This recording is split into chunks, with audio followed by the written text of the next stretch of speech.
Vou apresentar aqui o trabalho intitulado Formas de Produzir Atenção Assistencial para Crianças e Adolescentes. Meu nome é Silvio José Benelli. Começo falando sobre a análise institucional do atendimento assistencial para crianças e adolescentes no município. Passados 30 anos de promulgação do Estatuto da Criança e do Adolescente, esse trabalho consistiu em aferir como está a implantação das políticas para crianças e adolescentes na atual realidade brasileira, focalizando a situação de um município no interior do estado de São Paulo. Para isso, revisamos os arquivos do Conselho Municipal dos Direitos da Criança e do Adolescente desse município. Procedemos a um levantamento de informações relativas às entidades assistenciais públicas e privadas sem fins lucrativos que ofereceram atendimento assistencial à criança e ao adolescente no período de 2017 a 2018. O material arquivado no CMDCA, composto pelos planos de trabalho, também foi considerado como um conjunto de documentos que foi lido e sistematizado, empregando a análise institucional de papel. Esta pesquisa ajuda a elucidar a diversidade de discursos e práticas que envolvem os modos de funcionamento das entidades assistenciais e suas formas de produzir atenção para crianças e adolescentes nesse município.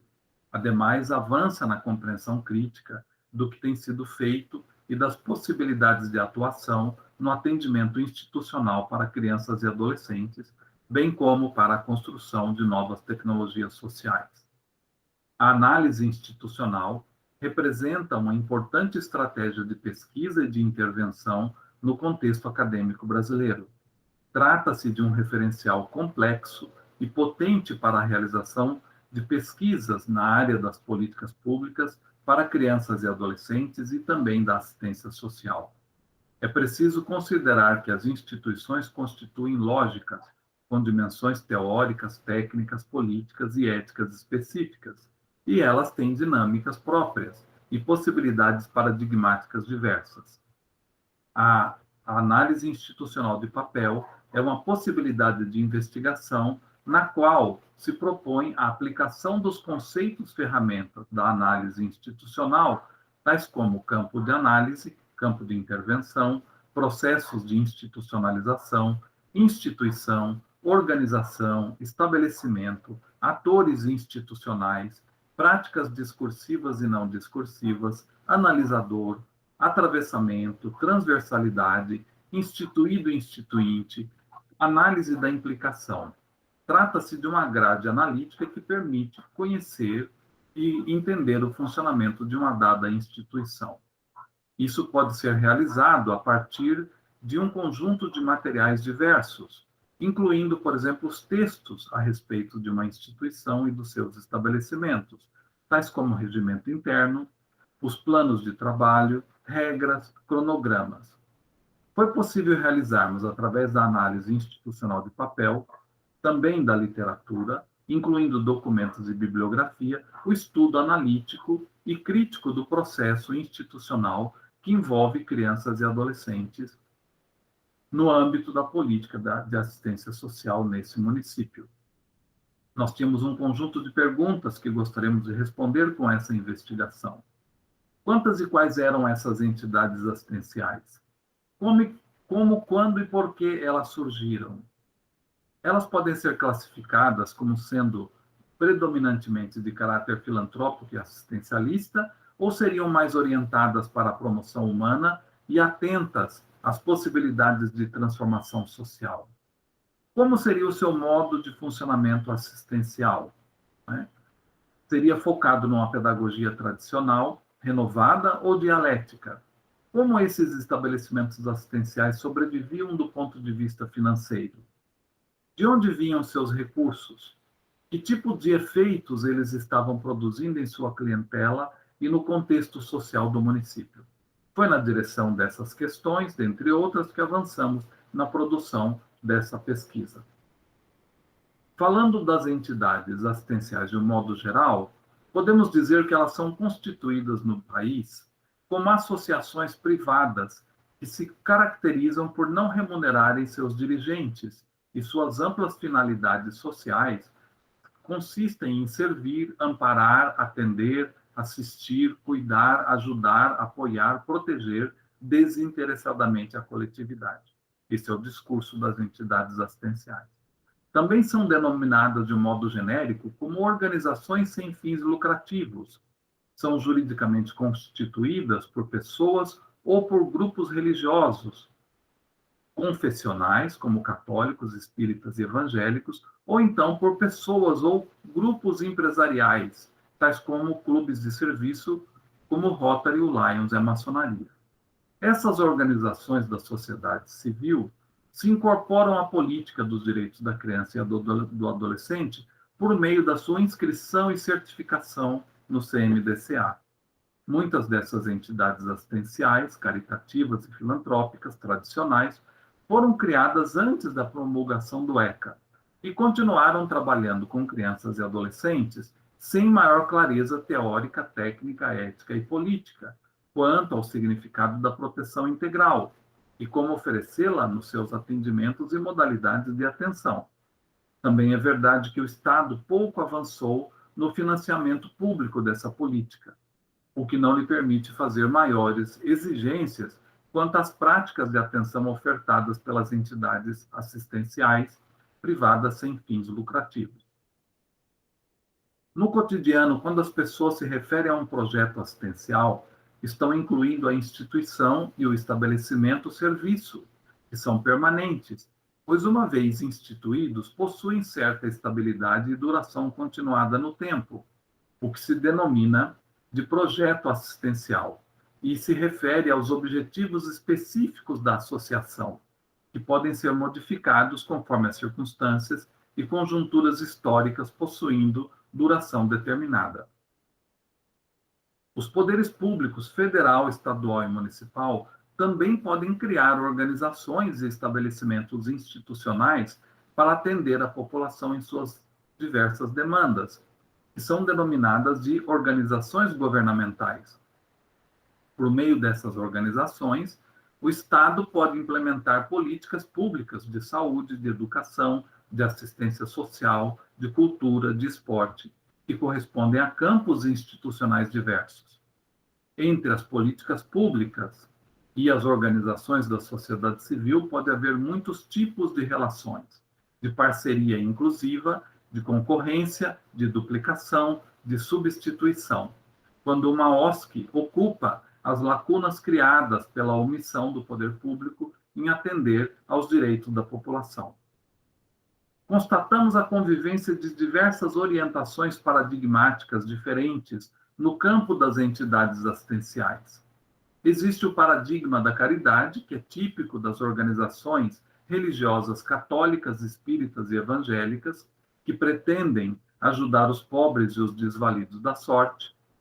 O paradigma da promoção humana, no qual as entidades de origem confessionais procuram incorporar o discurso dos direitos humanos.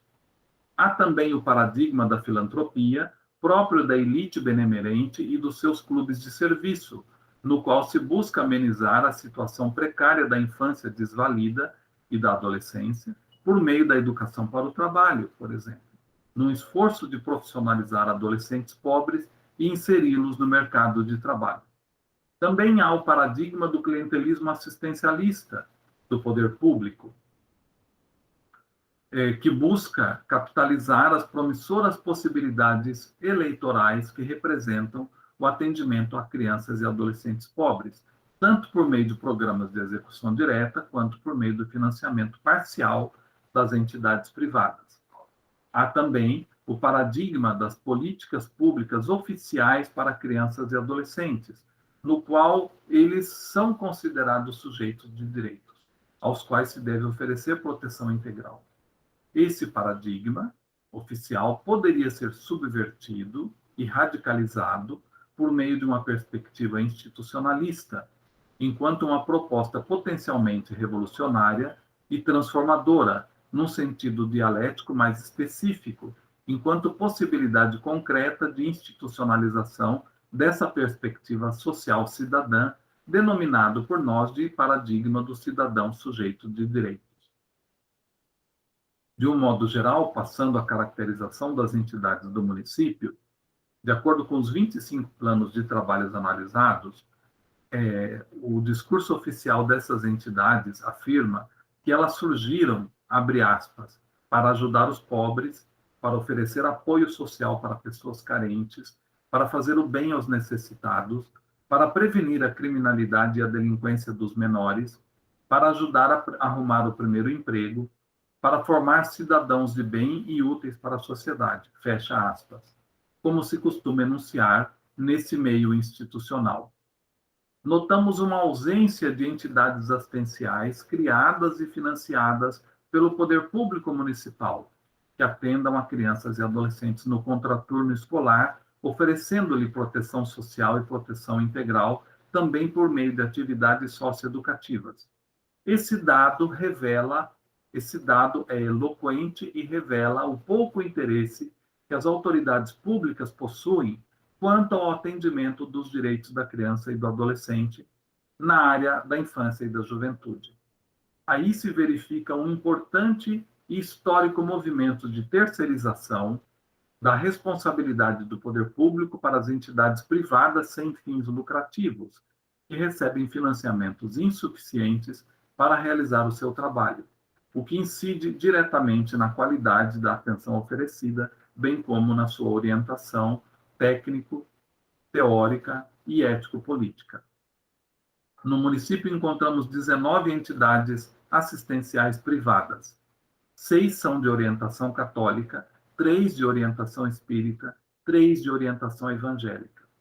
Os clubes de serviço orientam e mantêm 2 entidades assistenciais. O empresariado filantrópico mantém 2 entidades assistenciais. Uma entidade pertence à área da educação e 2 entidades estão localizadas na área da cultura. Há também entidades assistenciais públicas no município. São 6, 4 centros de referência da assistência social, os CRAS, um CREAS, ou Centro de Referência Especializado de Assistência Social, e também uma casa de acolhimento institucional. Quanto ao financiamento dessas entidades, no ano de 2017, essas 25 entidades captaram e movimentaram o valor de R$ 8.486.968,07. Trata-se de um valor considerável que foi utilizado no funcionamento das entidades assistenciais que visam ao atendimento de crianças e adolescentes. 7.148 usuários foram atendidos, em sua maioria crianças e adolescentes. A partir das informações obtidas, esse montante desses quase 8.500.000 obtidos pelas entidades, o município teria investido apenas R$ 1.447.518,52 provenientes do próprio Tesouro Municipal, nessas entidades assistenciais. O governo estadual teria investido R$ 1.002.000, R$ 363,78. E o governo federal teria investido um valor de R$ 3.308.749,66 nessas entidades assistenciais. Então, temos o seguinte resultado. O valor de R$ 2.034.456,58 teria sido captado de modo independente por meio de diferentes fontes de financiamento e utilizado por essas entidades para o desenvolvimento de suas atividades, representando a cobertura de uma grande parte do atendimento assistencial por elas desenvolvido, sem que o município tivesse que arcar com esses investimentos.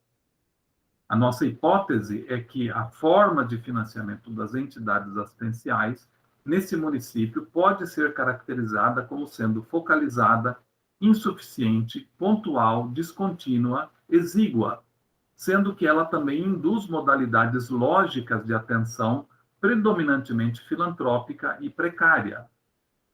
As entidades assistenciais tendem a funcionar de um modo coerente com essa lógica objetiva que as condiciona.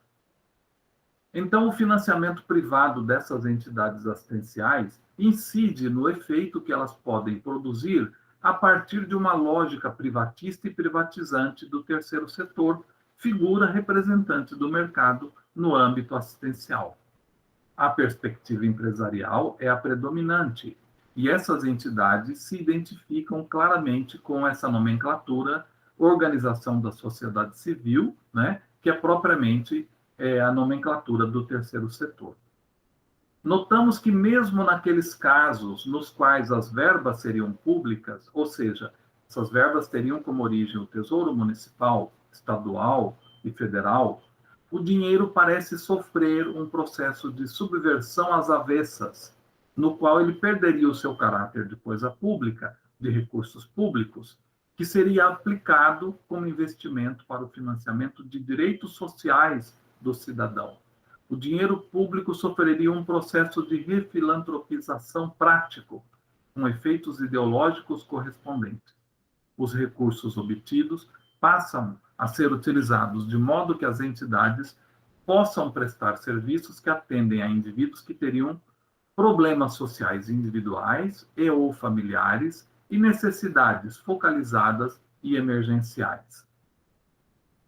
Sem a pretensão de sermos exaustivos, detectamos vários aspectos problemáticos que encontramos nesses documentos das entidades assistenciais, nos seus planos de trabalho. A perspectiva do preventismo, o enfoque sobre o indivíduo e em seu comportamento, a importância da moral pessoal, a educação em valores, os temas do envolvimento com a violência, a tentativa de inclusão social, a valorização da frequência e a permanência na escola, o problema da evasão, expulsão escolar, o protagonismo social dos adolescentes, o tema da autoestima, a valorização da preparação para e da inserção no mercado de trabalho. Também encontramos lacunas nesses documentos. Neles, nada se fala sobre medicalização e medicamentação de crianças e adolescentes, com deficiência, por exemplo, e outros também. E os marcadores de classe social, raça e gênero também estão ausentes. A forma do financiamento dessas entidades assistenciais privadas e sem fins lucrativos, baseada muito mais em práticas de doação de pessoas físicas e jurídicas do que no custeio público pelo Estado, está diretamente relacionada com os limites filantrópicos e as poucas possibilidades cidadãs do trabalho social desenvolvido por elas no atendimento ao seu público.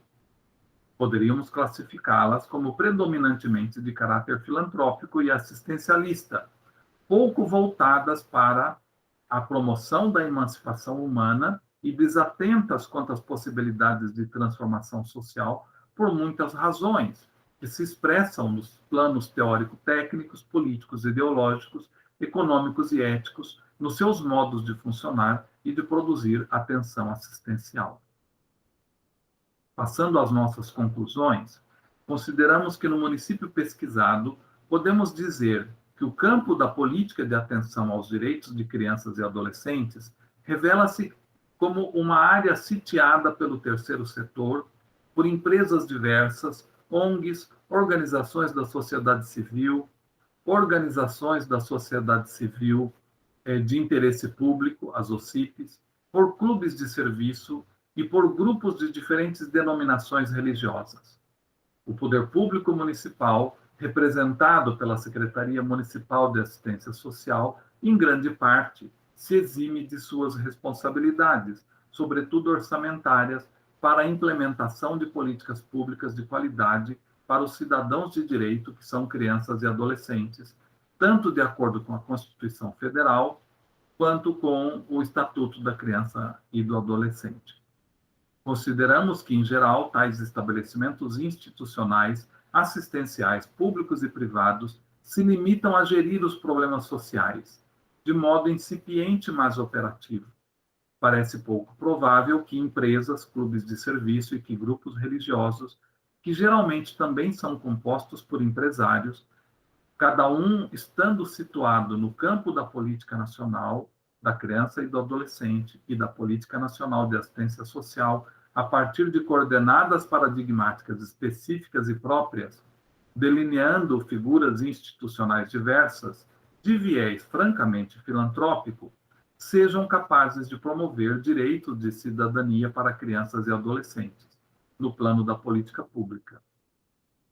Uma análise dos planos de trabalho dessas entidades assistenciais que atendem crianças e adolescentes nos permite entender que os problemas sociais estão sendo psicologizados e, como resposta, foram criadas pedagogias terapêuticas de base moral e relacional, focalizadas nos comportamentos, valores, atitudes e hábitos dos indivíduos atendidos. As entidades assistenciais buscam fazer o bem aos pobres e incluí-los na sociedade como trabalhadores consumidores, mas não há muito lugar para eles, massa sobrante que não interessa ao mercado. Quando consideramos a condição de cidadãos de crianças e adolescentes pobres, torna-se possível concluir que não há nada mais terapêutico em termos de produção de cidadania do que a política, numa perspectiva crítica, emancipadora e revolucionária.